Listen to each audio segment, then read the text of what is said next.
DNA मित्रों, आज विश्लेषण की शुरुआत हम एक ऐसे वीडियो से करेंगे जो पूरी दुनिया में आग की तरह फैल रहा है। यह वीडियो चीन की राजधानी बीजिंग का है। यह वीडियो चीन की सेना का है। यह वीडियो जिनपिंग के खिलाफ सैन्य बगावत का है। आप देख सकते हैं, इस वीडियो में चीन की सेना चारों तरफ से बीजिंग की तरफ बढ़ती दिखाई दे रही है। चीन की सेना के इन काफिलों में 10 या 20 फौजी नहीं है, पूरी की पूरी ब्रिगेड मौजूद है। चीनी सैनिकों का इतना बड़ा दस्ता बीजिंग पर ऐसे ही नहीं उतरा है। यह दस्ता जिनपिंग के खिलाफ उतरा है। चीन की सेना के बीजिंग कूच का यह सबूत जिनपिंग के तख्ता पलट की आशंका को मजबूत कर रहा है। डीएनए मित्रों, चीन में सेना की यह बगावत देश का सर्वकालिक महान नेता बनने का सपना देख रहे शी जिनपिंग की टेंशन बढ़ा रही है और वो डैमेज कंट्रोल और बीजिंग की सुरक्षा पुख्ता करने में जुट गए हैं। मित्रों, सवाल है, क्या चीनी फौज का यह बड़ा ग्रुप जिनपिंग की जगह अमेरिका के राष्ट्रपति डोनाल्ड ट्रंप का ऑर्डर फॉलो कर रहा है? और क्या चीनी फौज के ट्रंप कार्ड की वजह से जिनपिंग अपनी कुर्सी गंवाएंगे या फिर बच निकलेंगे? इन्हीं सवालों का विश्लेषण आज हम करने वाले हैं। मित्रों, आज अमेरिका के राष्ट्रपति ट्रंप की गुप्त योजना भी सामने आ रही है। इस योजना के मुताबिक वेनेजुएला के बाद ट्रंप का अगला निशाना क्यूबा, कोलंबिया, कनाडा या ईरान नहीं है, बल्कि चीन। हमने आपको दिखाया था कैसे चीन के शक्तिशाली जनरल की गिरफ्तारी से जिनपिंग के तख्तापलट की योजना फेल हो गई। लेकिन अब ट्रंप ने ऑपरेशन जिनपिंग के प्लान बी को एक्टिवेट कर दिया है, जिससे बीजिंग में कम्युनिस्ट पार्टी ऑफ चाइना में खलबली मच गई है और जिनपिंग ने पीपल्स लिबरेशन आर्मी में अपने वफादारों को इकट्ठा करना शुरू कर दिया है। मित्रों, आज आपको जानना चाहिए, एक जनरल की गिरफ्तारी के बाद कैसे चीन की सेना दो हिस्सों में बंट गई और जिनपिंग के खिलाफ सबसे बड़े सैन्य विद्रोह की आशंका मजबूत हो गई। मित्रों, आज आपको यह भी जानना चाहिए, जिनपिंग से बगावत करने वाले सैनिक अब बीजिंग से कितनी दूर मौजूद हैं। आज आपके लिए यह जानना भी जरूरी है, जिनपिंग ने चीन की सेना के नंबर 2 जनरल यानी अपने बाद चीन के सबसे मजबूत व्यक्ति को क्यों गिरफ्तार करवाया? क्योंकि इस रहस्य के सामने आने के बाद चीन में अब शी जिनपिंग के खिलाफ सत्ता विरोधी लहर चलनी शुरू हो गई। सबसे पहले आपको चीन से आए वो वीडियो देखने चाहिए जिसे बीजिंग में असामान्य सैन्य गतिविधि से जोड़कर देखा जा रहा है। ऐसा पहला वीडियो चीन के एक सैन्य काफिले का है जो बीजिंग की तरफ बढ़ रहा है। इस सैन्य काफिले में कई सैन्य वाहन शामिल हैं। चीन में ऐसे मिलिट्री ट्रकों का इस्तेमाल बड़े सैन्य उपकरणों और सैनिकों को गुप्त रूप से एक जगह से दूसरी जगह तक ले जाने के लिए किया जाता है। ऐसे कई ट्रक धीरे धीरे बीजिंग की तरफ बढ़ रहे हैं। बीजिंग में सैन्य हलचल इसलिए जिनपिंग सरकार की टेंशन बढ़ा रही है क्योंकि कुछ दिनों पहले ही चीन की सेना में जिनपिंग के बाद सबसे पावरफुल जनरल झांग की गिरफ्तारी के बाद एक बड़ा फैसला लिया गया था, जिसके तहत चीनी जनरल हेडक्वार्टर यानी GHQ ने देश भर में सैन्य आवाजाही पर रोक लगा दी थी। लेकिन यह सैन्य काफिला बता रहा है, चीन की सेना की कई टुकड़ियां अब हेडक्वार्टर का आदेश नहीं मान रही हैं। चीन की सोशल मीडिया में वायरल हो रहे इस दूसरे वीडियो में पीपल्स लिबरेशन आर्मी के बड़े ट्रक मध्यम दूरी की मिसाइल लेकर बीजिंग की तरफ बढ़ रहे हैं। इन मिसाइलों के साथ कई दूसरे ट्रक भी मौजूद हैं, जिनके जरिए सैनिक और हथियारों को बीजिंग लाया जा रहा है। इस सैन्य काफिले के साथ चीन की सेना के पेट्रोल टैंकर और एम्बुलेंस भी मौजूद हैं। ऐसे काफिले युद्ध की स्थिति में बॉर्डर की तरफ जाते हैं, जो लंबे संघर्ष के लिए तैयार होते हैं। लेकिन जब चीन किसी संघर्ष में नहीं उलझा है, उस वक्त इस काफिले का बीजिंग की तरफ जाना कई सवाल खड़े कर रहा है। आप इस वीडियो को ध्यान से देखिए। इस काफिले में मध्यम दूरी की मिसाइलों को लेकर जा रहा वाहन भी शामिल है। सोचिए, मिसाइलों को बीजिंग की तरफ क्यों ले जाया जा रहा है? यह वीडियो चीन के जियांगसू प्रांत के यिक्सिंग जिले का है, जो बीजिंग से लगभग 1000 किलोमीटर दूर है और यहां से बीजिंग पहुंचने में लगभग 10 घंटे लगते हैं। यानी 10 घंटे के बाद इस सैन्य वाहन के बीजिंग की तरफ जाने की असली वजह भी पता चलने वाली है। लेकिन चीन में लोग सेना के इस कूच को चीन के ताकतवर जनरल झांग की गिरफ्तारी से जोड़ रहे हैं। मित्रों, बीजिंग की तरफ चीन की सेना के कूच का तीसरा वीडियो जिनपिंग के लिए ज्यादा खतरनाक है। इस वीडियो में पीपल्स लिबरेशन आर्मी की एक ब्रिगेड, जिसमें 3000 से 5000 तक सैनिक होते हैं, उसका मूवमेंट दिखाई दे रहा है। ये सैनिक पूरी तरह हथियारों और सैन्य साजो सामान से लैस हैं और पैदल ही बीजिंग की तरफ बढ़ रहे हैं। ये वीडियो तियानजिन के बुकिंग जिले का है। यह जगह बीजिंग से करीब 40 से 50 किलोमीटर दूर है। यानी बीजिंग के चारों तरफ से घेरकर ऐसे सैन्य काफिलों के आगे बढ़ने की खबरें आ रही हैं। चीन में ऐसे मूवमेंट पूरे देश में एक साथ दिखाई दे रहे हैं। ऐसे में चीन की सोशल मीडिया में सवाल उठ रहे हैं, इतनी फोर्स आखिर क्या करने के लिए चीन की उस राजधानी में पहुंच रही है जहां कम्युनिस्ट पार्टी ऑफ चाइना का ऑफिस है, जहां पर चीन के राष्ट्रपति शी जिनपिंग रहते हैं, जहां से पूरे चीन को चलाया जाता है। एक तरफ बीजिंग की ओर से सैन्य टुकड़ियां पीएलए हेडक्वार्टर के आदेश की अवहेलना करते हुए कूच कर रही हैं, दूसरी तरफ जिनपिंग ने पीएलए में अपना वफादार जनरलों को विशेष सैन्य बलों को अलर्ट रखने के आदेश दे दिए। चीन की सोशल मीडिया में खबर है, बीजिंग में चीन के विशेष सुरक्षा बल जिन्हें तेजिंग कहा जाता है, उनकी तैनाती बढ़ा दी गई है।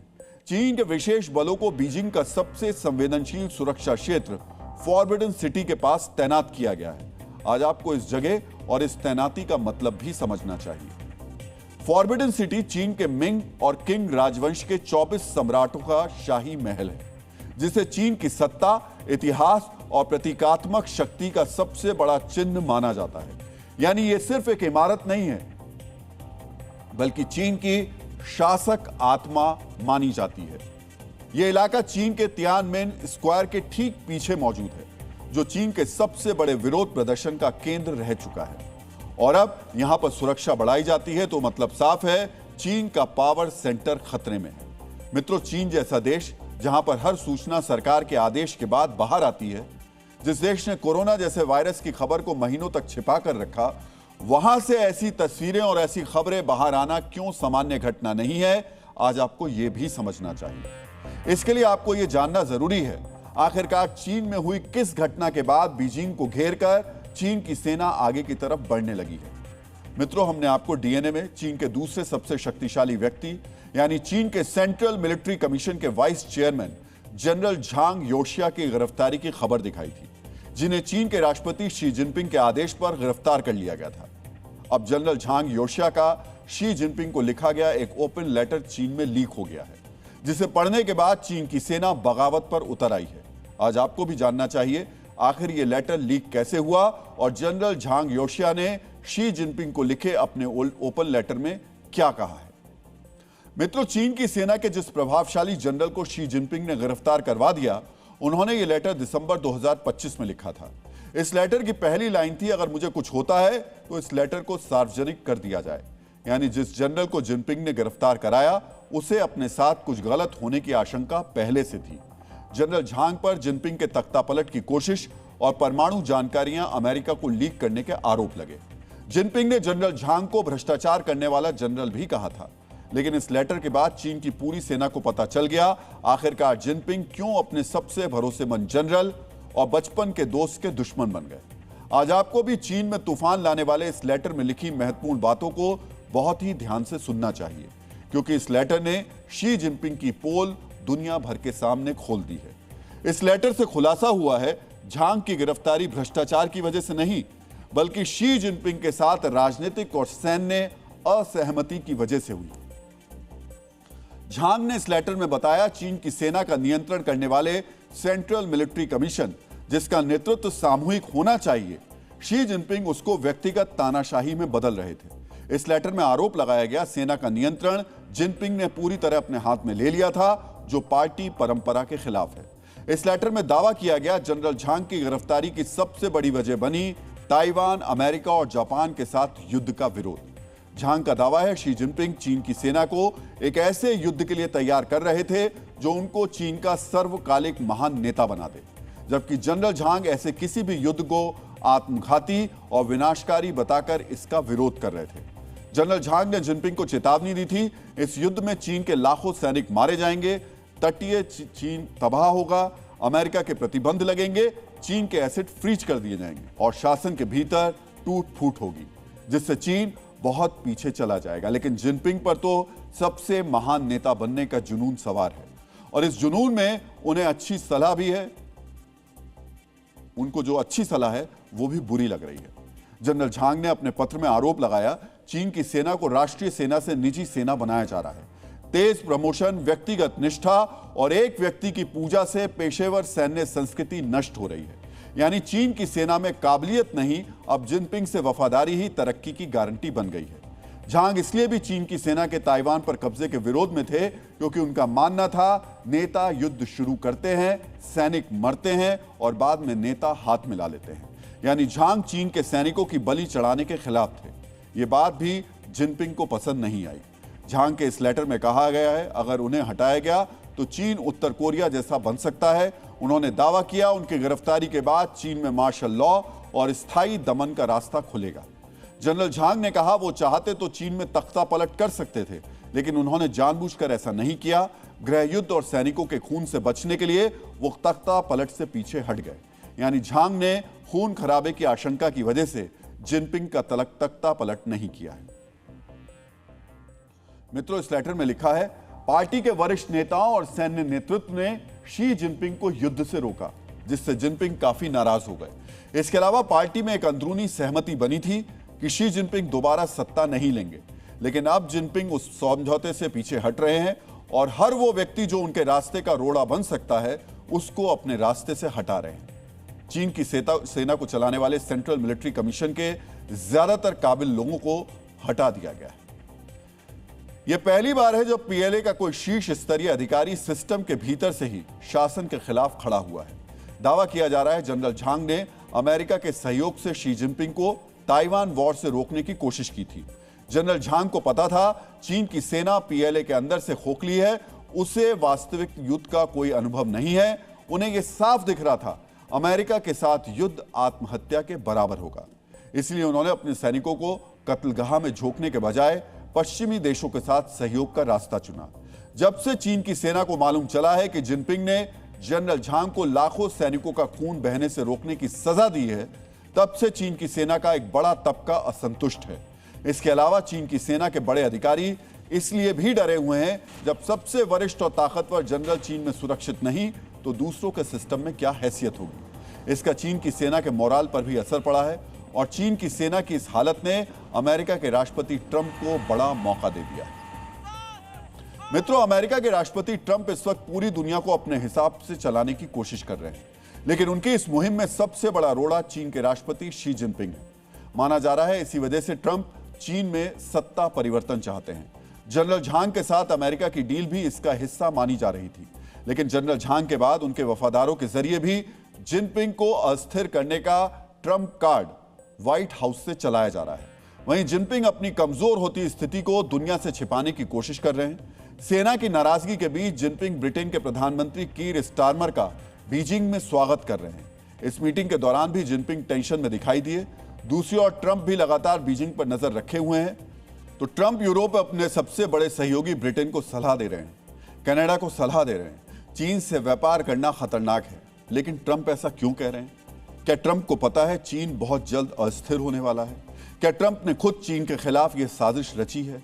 आज आपको भी जानना चाहिए किस तरह अमेरिका के राष्ट्रपति अगर वेनेजुएला पर हमला करते हैं, ईरान पर हमले की तैयारी करते हैं, ग्रीनलैंड पर कब्जे के लिए यूरोपीय मित्रों से दुश्मनी मोल लेते हैं, तो इसके पीछे सबसे बड़ी वजह चीन और जिनपिंग को नुकसान पहुंचाना ही है। ट्रंप ने वेनेजुएला और ईरान को निशाना क्यों बनाया, अब आप ये समझिए। चीन दुनिया का सबसे बड़ा तेल आयातक है और अपनी कुल खपत का लगभग 72% तेल आयात करता है। यानी चीन का रोजाना तेल आयात 11 से 12 मिलियन बैरल प्रतिदिन है। इतने तेल से पाकिस्तान का काम लगभग 1 महीने तक चल सकता है।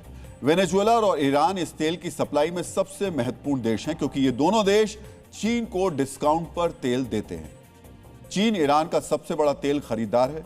चीन ईरान से रोजाना 1.5 मिलियन बैरल तेल का आयात करता है। यह ईरान के कुल निर्यात का 80 से 90% है। यानी ईरान ज्यादातर तेल चीन को बेचता है। ईरान अमेरिकी प्रतिबंधों की वजह से चीन को 10 से 15 डॉलर प्रति बैरल का डिस्काउंट देता है। यानी सिर्फ इस डिस्काउंट से चीन को सालाना 6 अरब डॉलर से ज्यादा की बचत होती है। ईरान पर हमले के साथ ही चीन को मिल रहे सस्ते तेल की सप्लाई भी रुक जाएगी।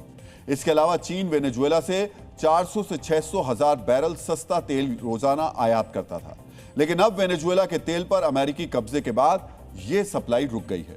चीन ने वेनेजुएला में 70 अरब डॉलर का निवेश किया था। अमेरिका के कब्जे से यह निवेश भी फंस गया है। यानी वेनेजुएला और ईरान पर निशाना साधकर ट्रंप जिनपिंग को कमजोर कर रहे हैं। इसके अलावा ट्रंप चीन पर सेमीकंडक्टर प्रतिबंध लगा चुके हैं, एआई चिप्स, क्वांटम टेक पर रोक लगा चुके हैं। सप्लाई चेन को चीन से वियतनाम, मैक्सिको की ओर मोड़ रहे हैं, जिससे चीन की ग्रोथ धीमी हुई है।